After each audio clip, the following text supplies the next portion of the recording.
আমাকে ব্যায়াম করতে হবে, আসন করতে হবে, মনের শক্তি বাড়াতে হবে, ধ্যান করতে হবে, ধারণা করতে হবে, আমার মনের শক্তি বাড়বে, বীরত্ব পুরুষত্ব থাকবে, অন্যায়কে অন্যায় বলবো, ন্যায়কে ন্যায় বলবো, অন্যায় মনুষ্যত্ব। আমরা মানুষে জন্মগ্রহণ করেছি, আমরা পশু নই, আমরা দেবতা হওয়ার জন্য জন্মগ্রহণ করেছি। তাই আমাদের মধ্যে যে পশুত্ব রয়েছে তাকে দূরীভূত করে আমি মনুষ্যত্বে প্রতিষ্ঠিত হব। মনুষ্যত্ব থেকে আমাকে দেবত্ব উন্নীত হতে হবে। আমরা সত্য রজ তমগুণের অধিকারী, আমাদের এগুলো মিশ্রিত রয়েছে, তার মধ্য থেকে আমার তমগুণকে দূরীভূত করতে হবে। আমি মদ খাবো না, আমি কোনো রকম নেশা ভান করবো না, আমি লোককে ঠকাবো না, আমি মিথ্যা কথা বলবো না, আমি চুরি করবো না, আমি স্বার্থপর হবো না, আমি সংকীর্ণ হবো না। সেই মানুষটি নোংরা কথা বলবো না, তবেই সেই মানুষটি হবে মনুষ্যত্ব লাভ করবে এবং মনুষ্যত্ব থেকে তাকে দেবত্ব উন্নীত হবে, যে সকলের মধ্যে সেই আত্মাকে দর্শন করবে, যে মানুষটি সকলের মধ্যে সেই ভগবত সত্তাকে অনুভব করবে।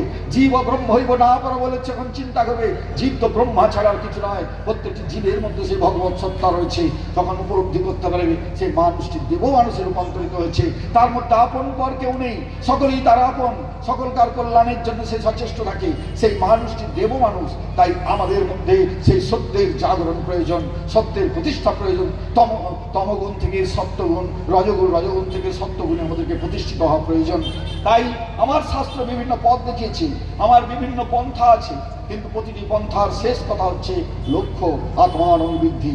স্বামী প্রণবানন্দজি মহারাজ তিনি ভগবত সত্তা নিয়ে জন্মগ্রহণ করেছেন, বলছেন এই জাতি আমার ইচ্ছা উঠবে, এই জাতি আমার ইচ্ছা মহা জাগরণ তাদের মধ্যে সৃষ্টি হবে। বললেন হিন্দু জাতি, তার মধ্যেই মানবিক গুণগুলোর বিকাশ প্রকাশ হচ্ছে। তাই হিন্দুর জাগরণ ভারতের জাগরণ, ভারতের জাগরণ মানবিকতার জাগরণ। তাই হিন্দুর জাগরণ আজকে দিকে দিকে ছড়িয়ে দিতে হবে। আমরা যারা হিন্দু হয়ে হিন্দুত্বের বিরোধিতা করছি, আমরা রাজনৈতিক ক্ষেত্রে দেখেছি আমাদের মধ্যে অনেক মানুষ রয়েছেন যারা হিন্দুত্বের বিরোধিতা করছেন। তারা আজকে জেনে রাখুন, আপনি শুধু পাপ করছেন তা নয়, আপনি এই যে পাপ করছেন তারপরে সমাজ জাতি সবাইকে ক্ষতিগ্রস্ত করছেন আজকে। তাই আমাদেরকে চিন্তা করতে হবে, হিন্দু হচ্ছে একটা অসাম্প্রদায়িক মানসিকতা। হিন্দু কখনো সাম্প্রদায়িক হয় না, হিন্দু কখনো মসজিদ ভাঙতে যায় না, চার্চ ভাঙতে যায় না, হিন্দু কখনো অন্য ধর্মের মানুষগুলোকে তাদেরকে অত্যাচার করে না, অন্য ধর্মের মা বোনের উপর কোনো রকম খারাপ দৃষ্টিতে তাকায় না। হিন্দু ধর্ম এক মহতি ধর্ম। তাই হিন্দু ধর্মের মধ্যে যে অসাম্প্রদায়িক চিন্তা ভাবনাগুলো রয়েছে তার প্রতিফলন ঘটাতে হবে আজকে প্রতিনিয়ত।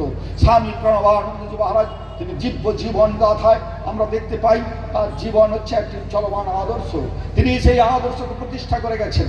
তিনি চেয়েছেন দেশ জাতি সমাজের কল্যাণ, তাই তিনি ভারত সেবাশ্রম সংঘ তৈরি করেছেন, তাই তিনি হিন্দু মিলন মন্দির তৈরি করেছেন, তাই তিনি চেয়েছেন যে সমগ্র জাতির কল্যাণের জন্য চিন্তা করেছেন।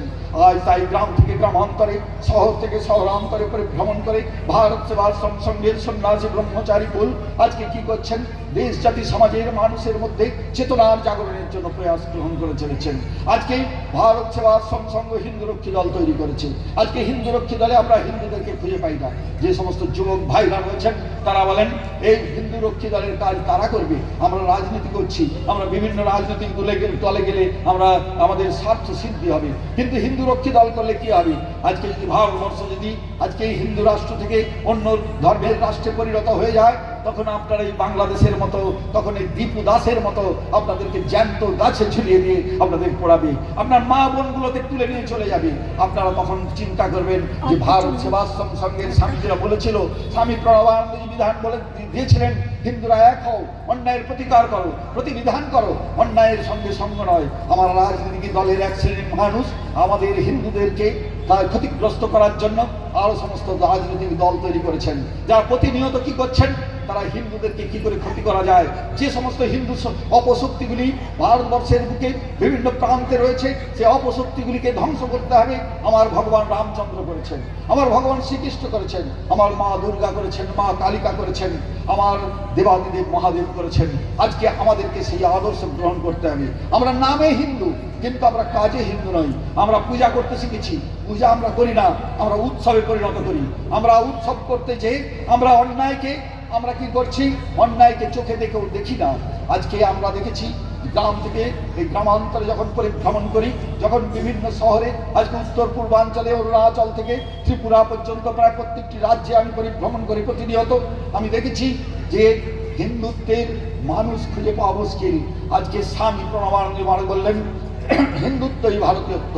হিন্দু একমাত্র তারা ভারতবর্ষকে মাতৃভূমি, দেবভূমি, পুণ্যভূমি বলে অভিহিত করেছে, আর কোনো ধর্মের মানুষ করেনি। আজকে তাই আমাদেরকে চিন্তা করতে হবে যে হিন্দু যেখানে আছে সেটি ভারতবর্ষের একটি অংশ, সেখানে কোনো অসুবিধা নেই।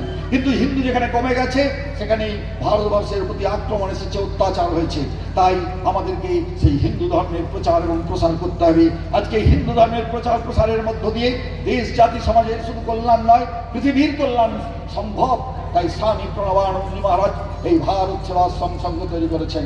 বললেন এটি ব্যক্তিগত সংগঠন নয়। তিনি স্বামী প্রণবানন্দ মিশন তৈরি করেননি, মরানন্দ মঠ তৈরি করেননি, তিনি রেখেছেন ভারত সেবাশ্রম সংঘ। তাকে প্রশ্ন করেছিল, এত ধর্মীয় প্রতিষ্ঠান থাকতে থাকতে আপনি কেন ভারত সেবাশ্রম সংঘের মতো একটা প্রতিষ্ঠান তৈরি করলেন? স্বামী প্রণবানন্দ বলছেন, সম্প্রদায় অনেক হয়ে গেছে, অনেক মঠ মিশন হয়ে গেছে, আমি চলেছি সমস্ত সম্প্রদায়গুলিকে একই সূত্রে গঠিত করে এক অখণ্ড হিন্দু সংগঠন গড়ে তুলতে। আজকে দিকে দিকে তার ধ্বনি প্রতিধ্বনিত হচ্ছে। আজকে স্বামী প্রণবানন্দজি মহারাজ তিনি এই ভারত সেবাশ্রম সংঘ তৈরি করেছেন। তিনি তীর্থে তীর্থে যে সে সমস্ত তীর্থ আশ্রমগুলো তৈরি করেছেন, এই শিক্ষা বিস্তারের জন্য স্কুল কলেজ স্থাপন করেছেন। কিন্তু আজকে আমার হিন্দুদের মধ্যে, আমার হিন্দু রাজনৈতিক নেতারা যারা হিন্দু রাজনীতি করেন, তারাও হিন্দু স্কুলে তাদের ছাত্রছাত্রীদের পড়ান না। তারাও দেখে থেকে তারা কি করেন, হিন্দু সংগঠন করছেন, হিন্দুর নেতা হয়েছেন, তাদের ছেলে মেয়েকে কিন্তু অহিন্দু স্কুলে পড়াচ্ছেন। এদিকে মুখে বলছেন আমি হিন্দু, আমি হিন্দু, আমি হিন্দু। এই সমস্ত ভাবের ঘরে চুরি করছেন বলেই আজকে হিন্দু জাতির এই দুরবস্থা। তাই হিন্দুদেরকে চিন্তা করতে হবে, আমার ছেলে মেয়ে একটু লেখাপড়া কম শিখুক, কিন্তু জীবনের আদর্শ শিখুক। যে আদর্শ তার পিতা মাতাকে শ্রদ্ধা করতে শেখাবে, যে আদর্শ বড়দেরকে সম্মান করতে শেখাবে, যে আদর্শ দেশকে ভালোবাসতে শেখাবে, সেই আদর্শ যেখানে প্রতিষ্ঠিত হবে সেখানেই আমার ছেলে মেয়েকে পড়াবো। আজকে আমরা চেয়েছি তা নয়। আজকে এক শ্রেণীর বিদেশি মানুষ এসে আমাদের দেশে স্কুল কলেজ স্থাপন করে আমাদের মানুষগুলোর মাথাগুলোকে বিগড়ে দিচ্ছে। আজকে তাদের হিন্দুত্ব থেকে দূরে সরিয়ে চলে যাচ্ছে। আজকে বিভিন্ন স্কুল রয়েছে যেখানে 90% হিন্দু ছাত্রছাত্রী পড়াশোনা করে, কিন্তু সরস্বতী পুজো সেখানে হয় না, যেখানে কোনো ধর্মীয় অনুশাসন সেখানে মানা হয় না। তাহলে আমার ছেলে মেয়েগুলোকে আমি কি শিক্ষা প্রদান করলাম? সেই ছেলে মেয়ে আমার বৃদ্ধকালে আমাকে সেবা করবে, আমাকে দেখবে, আমি আশা করি কি করি? তাই পিতা মাতাকে সাবধান হতে হবে, পিতা মাতাকে সচেতন হতে হবে। আমার লেখার ছেলে মেয়ে আদর্শ জীবন যাপন করুক, একটা ভালো মানুষের রূপান্তরিত হোক, তারপর লেখাপড়া যা হবে তখন দেখা যাবে। কিন্তু স্বামী প্রণবানন্দজি মহারাজ তাই তিনি চেয়েছিলেন গ্রামে গ্রামে স্কুল কলেজ হোস্টেল স্থাপন করতে। আজকে পাহাড় জঙ্গলে যে সমস্ত ভাইগুলোকে আমরা অত্যাচার করেছি, আমরা কোনোদিন আমাদের সমাজে তোলার জন্য চেষ্টা করিনি। আমরা এক শ্রেণীর মানুষকে অস্পৃশ্য বলে দূরে সরিয়ে দিয়েছি। স্বামী প্রণবানন্দজি মহারাজ তিনি একমাত্র গুরু, যিনি একমাত্র ভগবত সত্তা, যিনি তার মন্দিরে নিয়ম করে দিয়েছেন প্রত্যেকটি মানুষ, সে হরিজন হোক ব্রাহ্মণ হোক, সকলে এসে মন্দিরে প্রণাম করতে পারবে। আজকে অন্নকূট ভোগ হয়েছে, কেউ জিজ্ঞাসা করেনি তুমি ব্রাহ্মণের সন্তান না তুমি কায়স্থের সন্তান না তুমি শূদ্রের সন্তান, সকলে এসে ভোগ নিবেদন করেছে।